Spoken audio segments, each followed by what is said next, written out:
Let us continue our discussion on circular tank design. This is week 10 and we are in lecture 2.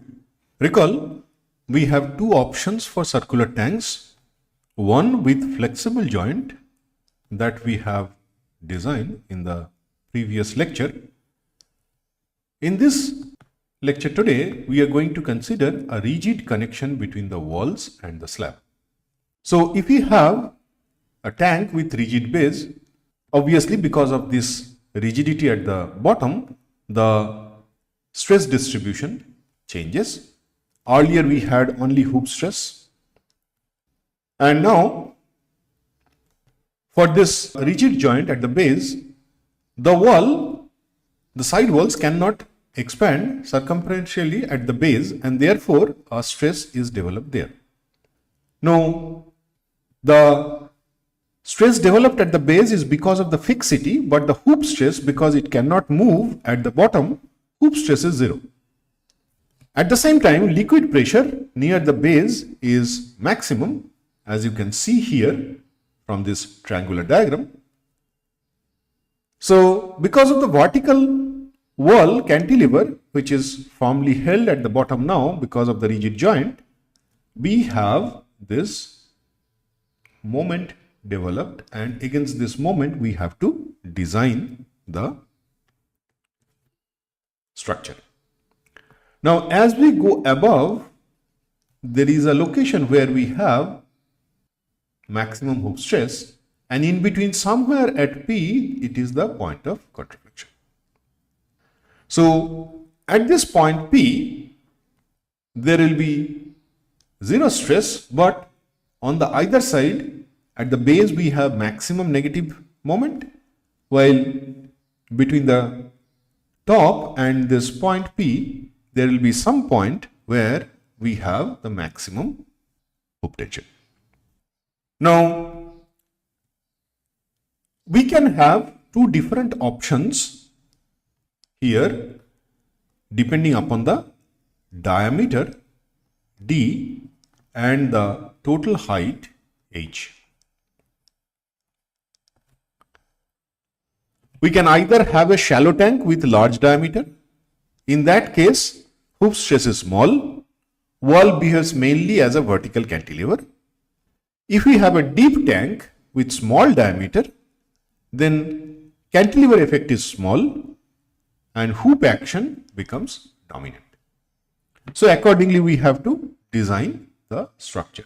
Now, let us see the important factors for designing a circular tank with rigid base. So there are three major factors that governs the design: the maximum bending moment at the base due to cantilever action, the height at which maximum hoop tension occurs, and the magnitude of the maximum hoop tension. If you recall, the diagram here is the one for the tank with rigid base. Now, this circular tank, it can be designed using three different options. The first one, Carpenter's method.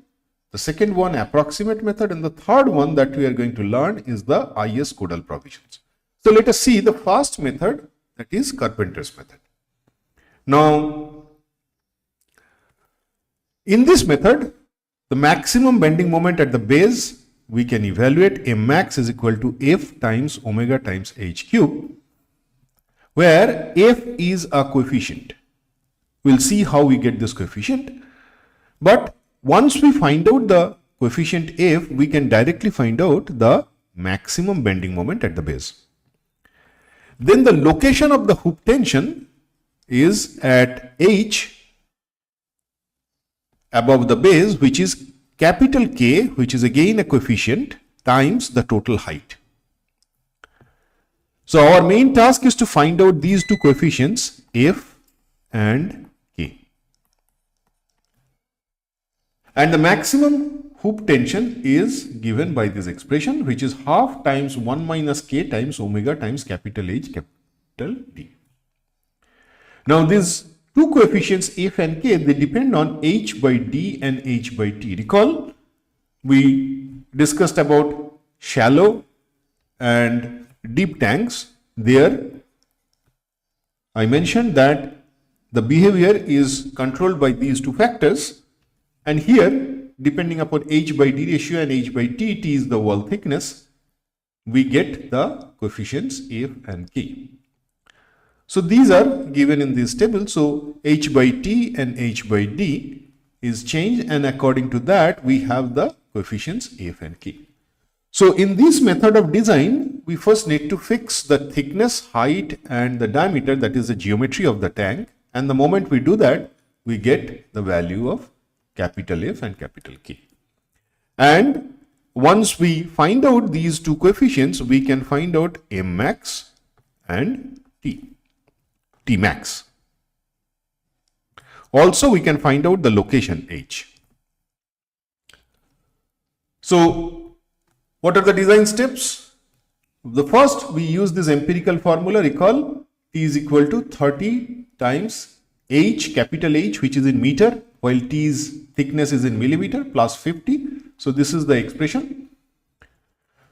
And we have to adopt a minimum thickness of 150 millimeter. Then once we select the geometry, we first find out h by d and h by t ratios, and from the table 1 that I have shown you, we can find out f and k. These are the two coefficients. Then we find out maximum hoop tension, maximum bending moment, and the height of maximum hoop tension. Then the remaining task is provide vertical steel for bending moment, circumferential steel for hoop tension. Because the hoop tension reduces as we go near the top, we can reduce the hoop steel above the height h, and below the height h we keep the steel constant. So that is the design step we are going to follow. So with that background, let us take an example. So let us design a circular tank with a storage capacity of 2.6 lakhs liter, and the connection between the base and the slab is rigid. So the suitable foundation soil is available at a depth of 0.5 meter below the ground, and assume permissible stresses for design, where we consider M30 grade of concrete and Fe415 steel. So first again, the capacity is 2.6 lakhs of water, 2.6 lakhs liter. So convert that into volume, which is 260 meter cube. And from that, once we fix the height, say height of the water, capital H is 0.5 meter. So we can find out the area at the base, which is 57.78 meter square. And then we can find out the diameter, that is 8.58 meter. So let us adopt D, capital D is equal to 9 meter. Then we can find out the wall thickness using this empirical expression, which is 30 times H is 4.5 meter plus 50. So it is 185 millimeter, which is more than 150 millimeter. So let us adopt 185 millimeter as the thickness of the wall. Then let us find out H by D ratio, which is 0.5, and H by T ratio, which is 24.32. So using these two expressions from this table, we can find out the value of F and K. So F is 0.011 and K is 0.35. Then we can find out maximum hook tension, and that is 131.625 kilonewton. Then maximum bending moment at the base, which is 10.02 kilonewton meter. Now, next is position of maximum hook tension, which is H is equal to capital K times capital H, and that is 1.575 meter. So we are going to use M30 concrete. So sigma CBC is 10 Newton per millimeter square and sigma ST is 130 Newton per millimeter square, and the modular ratio is 13. So what we get is J, that is 0.833, and R or Q, whatever we call, that is half sigma CBC times K times J, and it is 2.0833. Now, Recall M is equal to R BD square. So that we use to find out the thickness of the slab, which is 69 millimeter. And we have already provided 185 millimeter, so which is okay. Now if we assume 35 millimeter of cover, then the effective thickness is 185 minus 30, that is 150 millimeter. So the area of steel now we can calculate using this expression. So area of steel for our case is 617 millimeter square. So you use 12 fibers and the spacing is 183 millimeter. So we can provide 180 millimeter center to center. So let us provide 12 fibers at the rate 180 center to center in the form of vertical bars on the inner face of the wall placed at a clear cover of 25 millimeter. To a height, we have already evaluated that, which is 1.575 meter, which is here. Okay. Now, beyond this height, we have the option of reducing this amount of steel that we'll see. So, let us design the section for hoop tension. So, maximum hoop tension we have already evaluated, 131.625, and that is 1.575 meter above the base. So, area of hoop reinforcement now we can calculate, which is 1012.5 millimeter square.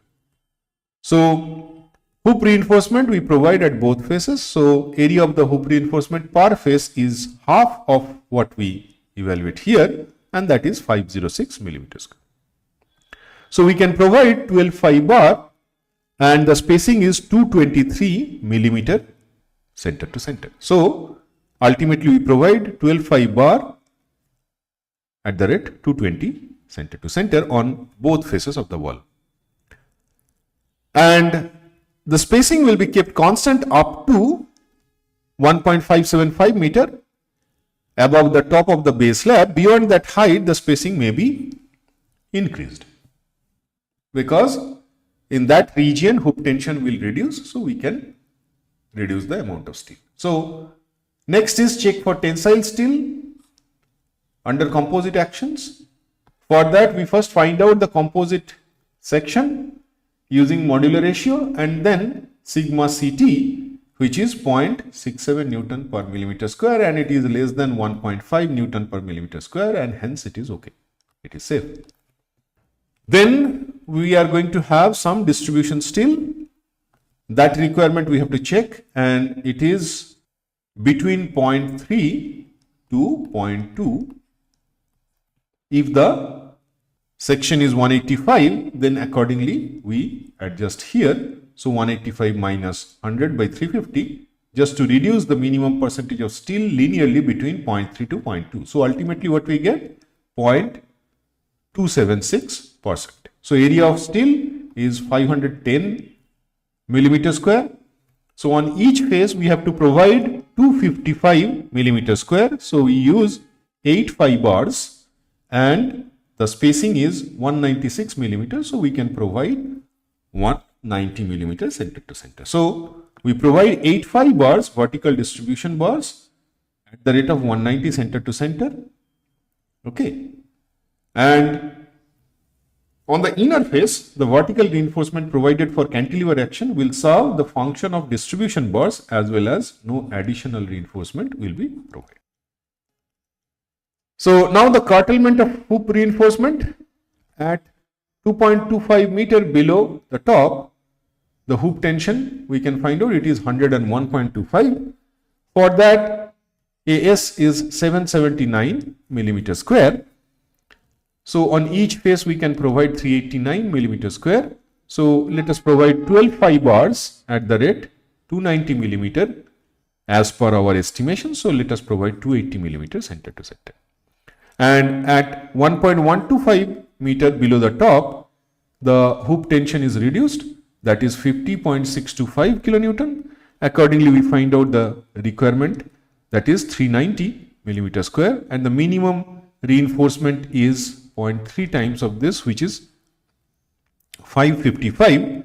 since minimum reinforcement governs, we provide this amount of reinforcement and half of that on each face. So spacing is for 85 bars, it is 180 millimeter and we can provide 170 center to center. So now you see the steel arrangements, and if you recall, let us compare this detailing with the one we had earlier for flexible joints. Now you can see additional reinforcement here, which is actually going this way, and this reinforcement actually ensures the proper bonding, and the steel also comes below and embedded in the rigid base. So that's how we ensure the rigidity between the wall and the base. And you can see first we have 12 fibers at the rate 220 center to center. As we go above, we have different arrangements at different heights. So that completes the detailing. And we also have this hoop reinforcement in 3 different layers. Okay, so that completes the design. So let us stop here. We'll see as we progress how we can adopt the approximate method, because this is the carpenter's method. We'll now go to approximate method, and then finally we'll learn the IS code method. So let us stop here, go through these design procedures, and if you have any doubt, do let us know. We will clear it. Thank you very much.